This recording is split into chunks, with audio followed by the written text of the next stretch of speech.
నేను ఏ పని చేసినా కలిసి రావట్లేదు. నేను ఇవాళ అనుకున్న పని అవుతుందనుకుంటున్నాను కానీ, అది డైలీ పోస్ట్‌పోన్ అవ్వుకుంటూ వస్తుంది. ఎప్పుడు నా కుటుంబంలో కలహాలున్నాయి. అనూహ్యంగా ఆరోగ్యపరమైనటువంటి సమస్యలు తలెత్తుతున్నాయి. ఈ చెప్పేటువంటి సమస్యలన్నీ మనకి ఏదో ఒక రూపంలో మనల్ని నష్టపరచడానికే వస్తుంటాయి. అవి ప్రతి ఒక్కరి మానవ జీవితంలో ఖచ్చితంగా వచ్చేటువంటి సమస్యలు.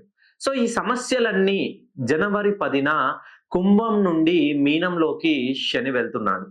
ఎవరైతే మీరు డబ్బులిచ్చి డబ్బులు తిరిగి రాకుండా వాళ్ళతో సతమతమవుతున్నారో, ఆర్థికంగా రోజు రోజుకి అప్పుల ఊబిలో కూరుకుపోతున్నారో, మెయిన్‌గా ఉద్యోగ ప్రయత్నం చేసినా ప్రతిసారి ఎప్పుడు ఉద్యోగం చేసినా దగ్గర దాకా వచ్చి చేతి దాకా అందింది నోటి దాకా అందట్లేదో, ఒకసారి మీ పేరు పైన శని హోమం జరిపించుకోండి. సో, ఇప్పుడు ఈ జనవరి 10న ఎందుకు చెప్తున్నానంటే, శని తన స్వంతింటి స్థానాన్ని, తన సొంతిల్లు వదిలి కుంభరాశి నుండి మీనంలోకి వెళ్ళిపోతున్నాడు. మళ్ళీ 30 సంవత్సరాల వరకు శని రాడు. ఎవరైతే శని హోమం జరిపించుకోవాలనుకుంటున్నారో మీరనుకోవచ్చు, ఇప్పుడే ఎందుకు జరిపించుకోవాలి?